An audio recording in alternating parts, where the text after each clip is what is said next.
গত ৪ জুন লোকসভা ভোটের ফল বেরিয়েছে। ভোট পরবর্তী পরিস্থিতিতে রাজ্যের বিভিন্ন প্রান্ত থেকে হিংসার অভিযোগ ওঠে। গত ৫ জন ভোট পরবর্তী হিংসার শিকার হন আসানসোলের বারাবণীর সরিষাতলির বাসিন্দা বিজেপি যুব মোর্চার নেতা খোকন মহারাজ।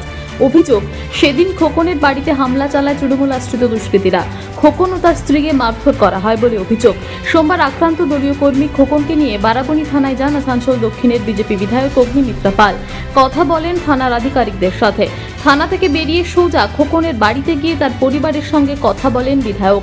সাংবাদিকদের প্রশ্নের উত্তরে ভোট পরবর্তী হিংসায় তৃণমূলের বিরুদ্ধে তোপ দাগেন অগ্নিমিত্রা। আমাদের কার্যকর্তা ভাই খোকন মহারাজ আর তার স্ত্রী রয়েছেন এখানে। আপনারা জানেন যে ৪ তারিখে রেজাল্ট বেরিয়েছে লোকসভার, এবং ৫ তারিখে তৃণমূলের এখানকার হারমাদ মেনলি কার আন্ডারে হয়েছে ছেলেটি শিবেন রাউত ঘাটি, শিবেন ঘাটি, তার নেতৃত্বে প্রচুর ছেলে এখানে এসে খোকন মহারাজ এবং তার স্ত্রী তাকে প্রচণ্ড মারধর করে।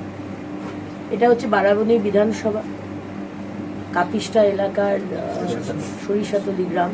স্পেসিফিক্যালি আমাদের খোকন মহারাজকে, আমাদের যুবর ছেলে ভারতীয় জনতা পার্টি, তাকে মারধর করা হয়েছে।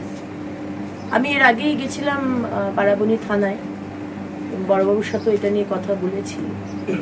এই বিষয়টা বারবার কেন হচ্ছে এই প্রশ্নটা ওনার সামনে আমি রেখেছি, এবং উনি একজন ওসি হয়ে ল অ্যান্ড অর্ডার কেন মেনটেন করতে পারছেন না, কেন আমাদের ছেলের ওপর বারবার অত্যাচার হবে, আক্রমণ হবে, কারণ মাথার দিব্যি দেয়নি যে তাকে টিএমসি করতে হবে।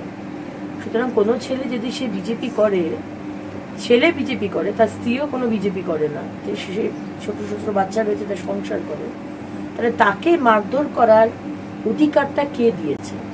এটা আমার প্রশ্ন। মমতা ব্যানার্জি জানেন নিশ্চয়ই এরকম ঘটনা ঘটছে। আসানসোল থেকে সৌম্য গাঙ্গুলির রিপোর্ট, টিভি নিউজ 10। সুলভে সঠিক চিকিৎসার একমাত্র প্রতিষ্ঠান বিবেকানন্দ হসপিটাল।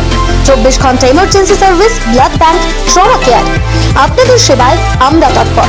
গুণমান ও পরিষেবায় দুর্গাপুর বিধাননগরের ডক্টর জাকির হোসেন এভিনিউর বিবেকানন্দ হসপিটাল শিল্পাঞ্চলের মানুষের মন জয় করেছে।